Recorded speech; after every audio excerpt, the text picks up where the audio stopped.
Père Michel Marie, merci de Cher tout cœur. Sylvain, c'est moi qui vous remercie. Je suis tellement heureux de vous rencontrer. Moi aussi, vraiment. vous savez, j'ai visionné quelques-unes de vos émissions et je suis ravi que vous m'invitiez à l'une d'entre elles. Merci infiniment. On va reculer dans le temps. Est-ce que c'est vrai que c'est à l'âge de 8 ans que vous avez senti l'appel à devenir prêtre? C'est tout à fait vrai. J'avais 8 ans, je me rappelle très bien, c'est quand même un événement surnaturel, mais qui a été vécu d'une manière extrêmement simple. Vous savez, je ne suis pas issu d'une famille purement catholique. Mon père était baptisé, ma mère l'a été aussi beaucoup plus tard, mais mon grand-père est arrivé ici à Paris de sa lointaine Russie en 1912. Il s'est installé un petit peu plus loin ici à Paris. C'était un grand amoureux de la France et il était juif.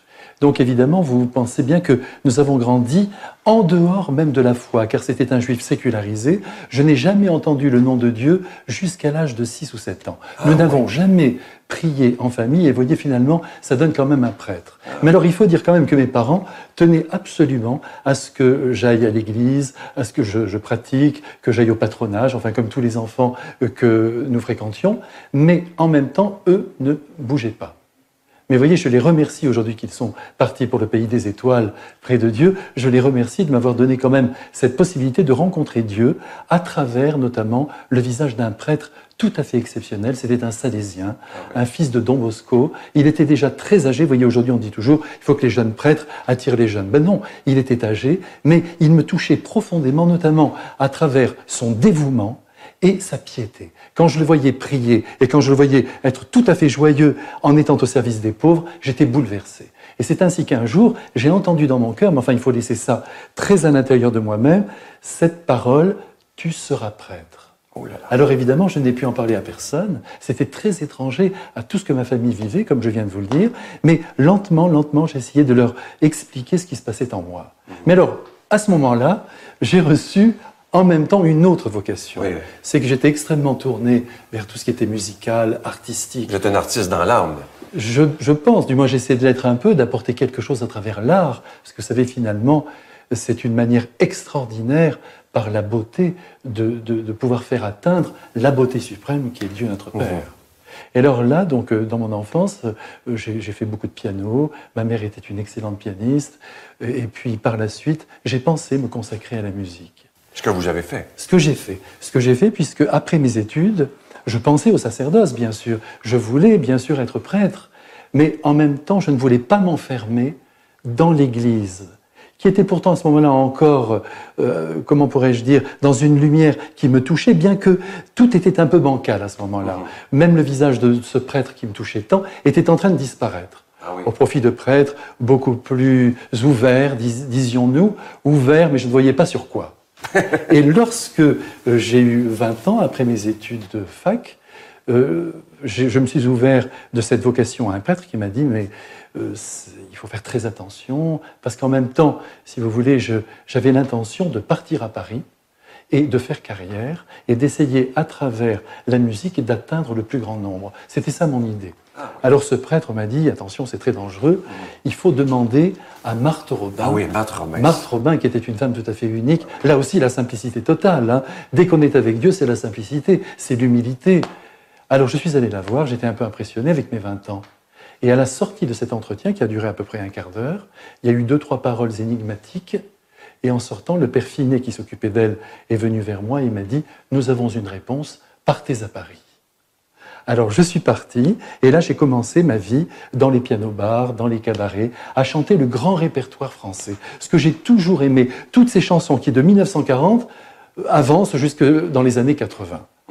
Et alors là, évidemment, le soir, dans les cabarets, les piano-bars, je sentais toute cette humanité que j'ai appris à aimer, et dans laquelle je reconnaissais de vraies valeurs évangéliques, même si ils avaient abandonné toute pratique, ils étaient loin de l'Église, ce que j'avais d'ailleurs ressenti chez mes propres parents, chez mes grands-parents. Ouais. C'est-à-dire, moi, je crois avoir reçu une éducation humaine, peut-être pas parfaite, mais valable, avec un grand respect pour toutes les traditions religieuses. Ça, c'est sûr, il n'y avait jamais de critique, il n'y avait jamais de remise en cause de quoi que ce soit. Tout le monde était éduqué, mais en même temps avec une très grande ouverture d'esprit et une compréhension de toutes les situations humaines.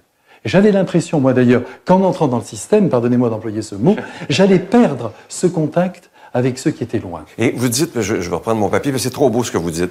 Vous dites, vous avez découvert dans les cabarets la beauté de l'humanité, même dans des lieux d'enfer. Oui. C'est fort, ça. Bien sûr, oui. Et quand je passe devant ces lieux qui n'existent plus aujourd'hui, je me dis dire que là j'ai passé des dizaines d'heures au milieu de gens merveilleux qui s'interrogeaient sur la foi aussi. Vous savez, sur mon piano, j'avais une toute petite vierge. Petite vierge en ivoire de 5-6 cm. Elle était là à côté de moi. Et je vous le garantis, des milliers de fois, j'ai tourné cette Vierge vers le couple ou la personne qui était là, qui demandait souvent d'être à côté du piano. Si c'était des amoureux, ils voulaient un peu de musique. Si c'était quelqu'un qui était seul, il avait besoin quand même de proximité. Vous savez que le pape François a dit cette chose extraordinaire, le règne de Dieu se manifeste par la proximité et la tendresse. C'est une de ses plus belles phrases. Eh bien, c'est ce que j'essayais de vivre. Je prenais cette Sainte Vierge, je la tournais, comme ça, en direction des personnes. Je disais, ce soir, c'est pour vous. Personne ne m'a jamais rien dit. Personne ne m'a jamais dit, je suis athée. Non, tout le monde, merci. C'est beau. Hein? L'athéisme n'existe pas. Mais ce qui existe, ce sont des a priori. Évidemment, des a priori qui naissent dans les esprits. On pense que l'Église va nous priver de la liberté de vivre, par exemple. Ça, c'est un grand a priori qu'il faut absolument casser, mais c'est difficile, parce que c'est vrai que de temps en temps, nous avons touché la liberté d'autrui. Ouais. Nous sommes allés trop loin. On n'a pas respecté les chemins particuliers. On a dit par là c'est juste, par là c'est faux. Et ils ont perdu le Christ par notre faute. C'est fort ce que Il faut aller par la simplicité, par l'amour, par un supplément d'amour. Et je crois que c'est ce supplément d'amour, dès que c'est démesuré, la personne lève la tête en direction de l'inventeur de l'amour. En 99, vous êtes ordonné prêtre. Et quelques années plus tard, je pense, vous êtes à Marseille, dans une paroisse qui ne fonctionne plus, quartier musulman, et tout à coup, les foules arrivent. Qu'est-ce qui se passe? C'est surnaturel. Ça ne vient pas de moi. Mais enfin, j'ai essayé de correspondre aux attentes du Seigneur.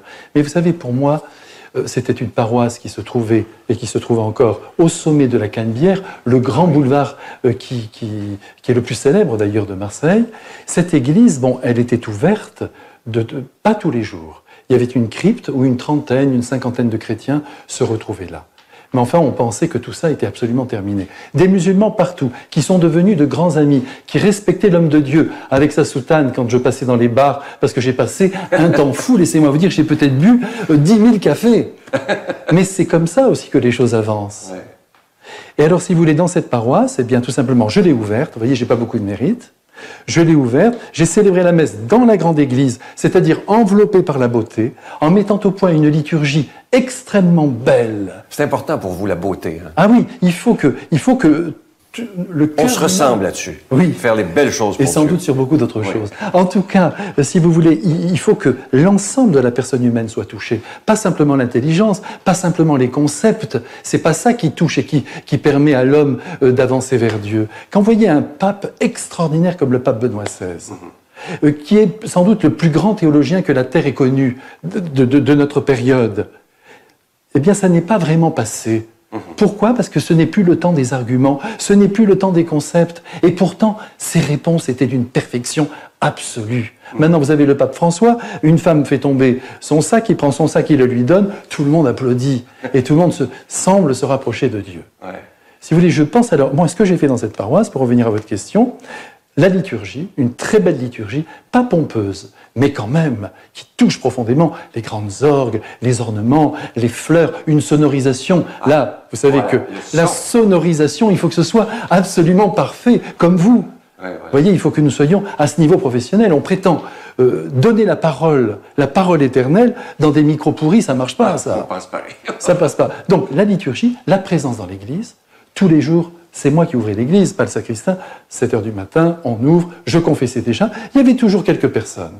Et puis ensuite, le soir, de 5h à 7h, confession, avant la messe. Et après la messe, de nouveau, je recevais sans rendez-vous, jusqu'à plus soif. 22h, 23h, ça dépendait. Mais voyez, dès que je rencontrais quelqu'un dans la rue qui me disait « Mon père, j'aurais bien aimé vous voir » ou « J'ai une question à vous poser, je suis complètement athée », que sais-je. Je disais « Venez ce soir, venez quand vous voulez, à partir de 19h, comme ça ». Et les gens stationnaient dans l'église, quelquefois 2-3 heures. Je les recevais 10 minutes, pas plus. Et quelquefois, on a réglé quand même quelques drames. Ouais. Et vous dites qu'à un moment donné, il y avait tellement de monde qu'il fallait arriver longtemps d'avance pour avoir une place à la messe. Ah oui, très rapidement, ça, une demi-heure avant la messe, c'était un très grand silence, alors que je n'ai jamais fait une remarque disciplinaire. Tout le monde était là, tout le monde attendait la messe. Et c'était plein à craquer. Incroyable. C'était même très difficile pour moi. Ah oui? Parce qu'évidemment, ils mettaient la barre très haute. Ils s'attendaient à ce que je leur sorte je ne sais quoi. Hein. Donc, c'était pas facile. Mais je m'abandonnais, je disais à la Sainte Vierge, s'il m'arrive quelque chose, si je tombe, parce que c'était ça que je redoutais. Je me disais, si je tombe malade, si j'ai une indigestion, si je m'évanouis, eh ben, à la fin, je me dis, ben, c'est pas très grave, il me ramasse. Et on n'en parle plus. Et il ne s'est jamais rien passé. Une question que les gens à la maison doivent se poser. Pourquoi la soutane? Ah mais écoutez, la soutane, moi d'abord, je suis contre le conformisme. Je suis contre tout ce qui est uniformité. Alors je ne vois pas pourquoi tous on devrait s'habiller de la même manière. Vous savez, vous avez actuellement en France 5% de pratiquants. Je sais qu'au Québec... C'est à peu près la même chose. Un peu plus quand même. Hein. Vous, quand même, vous êtes un peuple qui tenait quand même aux traditions. 10%. Mais nous, on est à 5%. Et dans des villes comme Marseille, c'est 1%. Et il y a, vous vous rendez compte, 1 million d'habitants, 1% de chrétiens qui pratiquent. Bon, alors, les autres, les 99%, il faut bien qu'ils voient le prêtre. Ils ne vont pas aller à l'église pour le voir, ou à part quelques exceptions. Il faut donc que dans la rue, quelqu'un ait la possibilité de me rencontrer, de me parler, même de me cracher dessus, s'il le faut, mais qu'il se passe quelque chose. C'est tout. Ils ont le droit de voir un prêtre, de poser leurs questions, de nous dire leur mécontentement. C'est très beau, ça.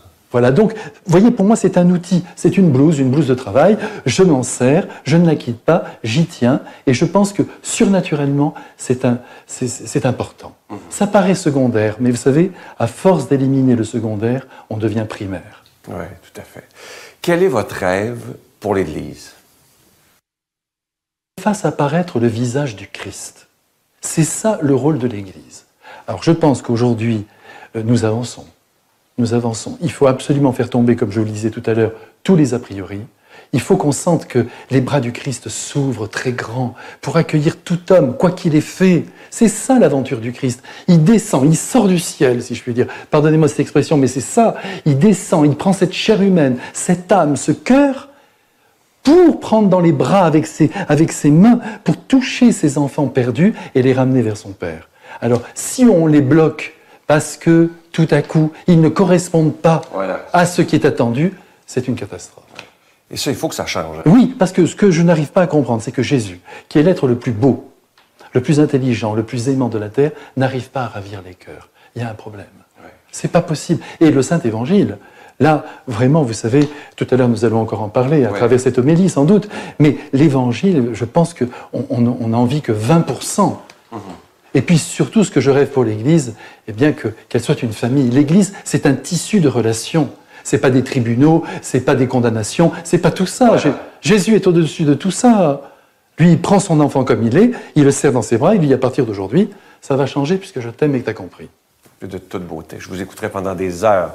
Je veux inviter on va écouter une très belle chanson tantôt de ce magnifique album, Bonjour la vie. Et pourquoi vous avez fait cet album-là? Eh bien, qui est magnifique en passant. J'avais envie de dire tout simplement à tous, pas simplement aux chrétiens, soyez heureux tout de suite, parce que si vous attendez, vous ne le serez jamais. Et pour être heureux, vous savez, il n'y a pas beaucoup de voies. Il faut être porté par un climat. Vous voyez, par exemple, ceux qui ont la chance d'avoir un bel amour dans leur vie, voilà, le climat se fait. Ceux qui ont la chance d'avoir un travail, le climat se fait. Des amis, le climat se crée, un climat favorable. Aujourd'hui, le climat général est plutôt défavorable. Et puis aujourd'hui, je m'étais rendu compte que la chanson française disparaissait, que Dieu me pardonne de dire cela, mais il est d'accord avec moi, parce qu'il m'a beaucoup aidé. Vous savez, aujourd'hui, vous voyez bien, là aussi, il y a une standardisation de la musique. Dans le monde entier, on entend le même style. Partout dans le monde. Partout. Nous, tout ce que nous avons connu à travers Édith Piaf, Yves Montand, Serge Reggiani, Charles Trenet. Des grands. Et des très grands, Félix Leclerc, que j'ai adoré. Tout cela, ça doit continuer. Ouais. Vous voyez d'ailleurs, tous les chanteurs aujourd'hui refont des reprises. Oui, voilà. Alors moi, j'ai pas voulu faire de reprises. J'ai dit, on va écrire 13 chansons nouvelles, mais dans cet esprit. C'est très beau. Et il est disponible sur toutes les plateformes. Toutes les plateformes. Alors, ça peut être iTunes, vous pouvez le trouver partout. Merci infiniment. Et je fais un souhait devant les 250 000 personnes qui sont là, c'est qu'on ait la chance, avec la technologie qu'on a aujourd'hui, de travailler ensemble. Avec grande joie. C'est mon plus grand rêve. Merci, cher Sylvain. Merci d'être là.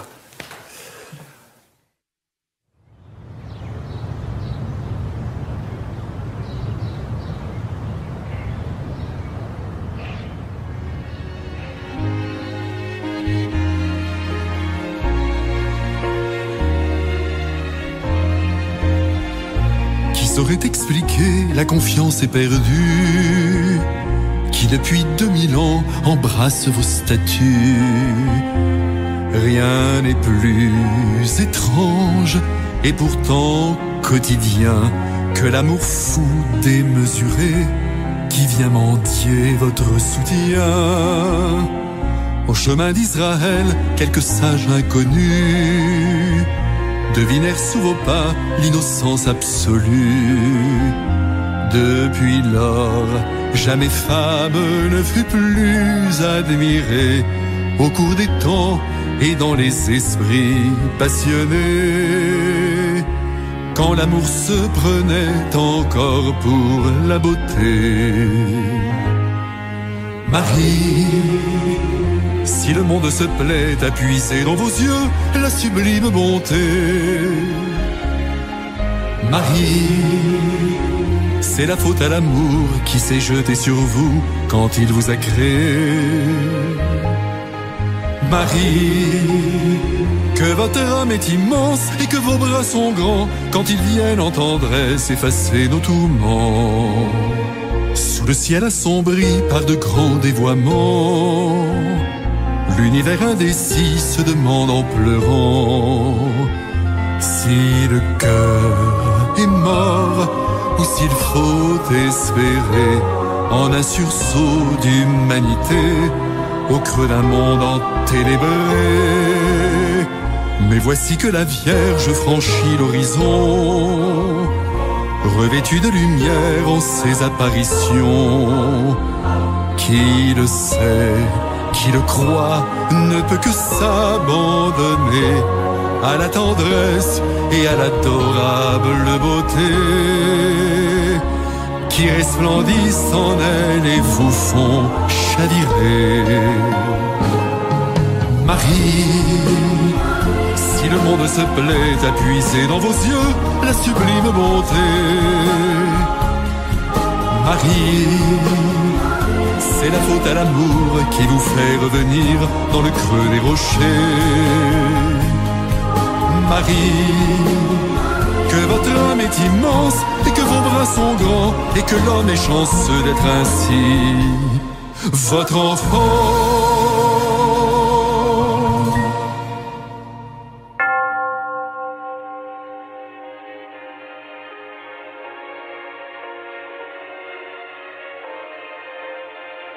Qui t'aurait expliqué la confiance est perdue, qui depuis 2000 ans embrasse vos statues. Rien n'est plus étrange et pourtant quotidien que l'amour démesuré